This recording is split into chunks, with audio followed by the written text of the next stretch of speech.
चार बंदूकधारी बॉडीगार्ड भी अदनान की रक्षा नहीं कर पाए। अब अगर इस पर पाकिस्तान भारत को ब्लेम करता है तो फिर भारत की काबिलियत देखिए कि घुस के मार भी रहे हैं, पर भारत ने ऐसा कुछ किया नहीं है।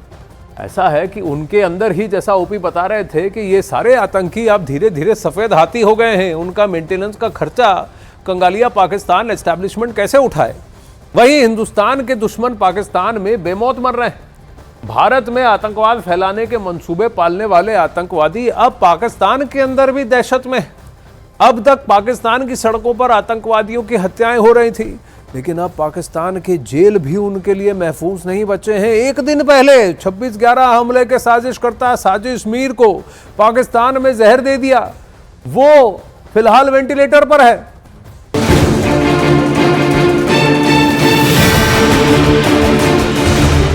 हिंदुस्तान के दुश्मनों का पाकिस्तान में अंत। आतंकवादी साजिद मीर को दिया गया जहर। वेंटिलेटर पर 26/11 का साजिश करता। पाकिस्तान के अंदर बैठे हिंदुस्तान के दुश्मनों के बेमौत मरने का सिलसिला जारी है। सड़कों पर अज्ञात हमलावर आतंकवादियों को गोलियों से भूनकर मौत के घाट उतार रहे हैं और अब तो पाकिस्तान की जेलों में भी आतंकवादियों के सिर पर मौत का खतरा मंडराने लगा है।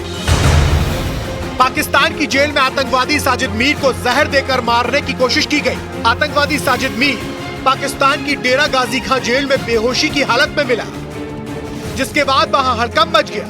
जानकारी मिलते ही पाकिस्तान की सेना और खुफिया एजेंसी ISI के अफसर डेरा गाजी खां जेल पहुंच गए।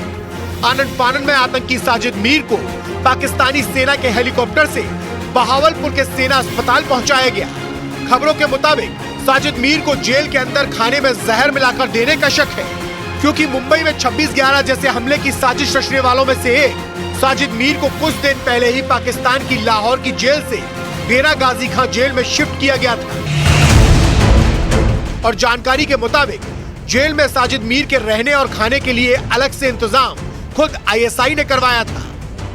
लेकिन जैसे ही जेल में साजिद मीर को जहर दिए जाने की खबर पाकिस्तान की सेना और ISI को लगी तो हड़कंप मच गया। पाकिस्तान की सेना हेलीकॉप्टर के जरिए उसे बहावलपुर के सैन्य अस्पताल लेकर गई। साजिद मीर को 2020 में पाकिस्तान में गिरफ्तार किया गया था। कुछ दिन लाहौर जेल में रखने के बाद उसे थोड़े दिन पहले ही डेरा गाजी खान जेल में शिफ्ट किया गया था, क्योंकि डेरा गाजी खान जेल पाकिस्तान की सबसे सुरक्षित जेलों में से एक मानी जाती है।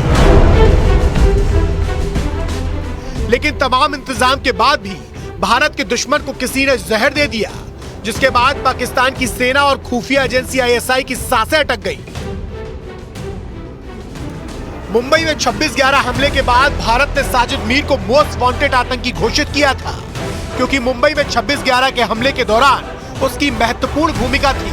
इसके बाद भी शुरुआती दौर में पाकिस्तान ने साजिद मीर को एक काल्पनिक व्यक्ति बताया था, लेकिन बाद में 2020 में उसे पाकिस्तान में ही गिरफ्तार कर लिया गया। 2022 में पाकिस्तान की एक अदालत ने उसे आतंकवाद के मामले में 15 साल की जेल की सजा सुनाई थी। तब से वो जेल में बंद था। साजिद मीर को लेकर पाकिस्तान ने पहले दावा किया था कि उसकी मौत हो चुकी है। हालांकि उसकी बात पर ना तो भारत को यकीन हुआ और ना ही पश्चिमी देशों को, क्योंकि जब पाकिस्तान से साजिद मीर के मौत के सबूत मांगे गए तो वो आनाकानी करने लगा। साजिद मीर पाकिस्तान के लश्कर तैयबा का खूंखार आतंकवादी है। उसे लश्कर सरगना हाफिज सईद का करीबी माना जाता है। अमेरिका ने उस पर करीब $50 लाख यानी भारतीय रुपयों में 40 करोड़ रुपए का इनाम घोषित किया हुआ है। लेकिन इस साल जब अमेरिका ने उसे ग्लोबल टेररिस्ट घोषित करने के लिए संयुक्त राष्ट्र में एक प्रस्ताव पेश किया था, तब चीन ने उसे ग्लोबल टेररिस्ट घोषित होने से बचा लिया था और अमेरिका के उस प्रस्ताव पर संयुक्त राष्ट्र में वीटो का इस्तेमाल किया था, जिसकी वजह से पाकिस्तानी आतंकी साजिद मीर को ग्लोबल टेररिस्ट नहीं घोषित किया जा सका।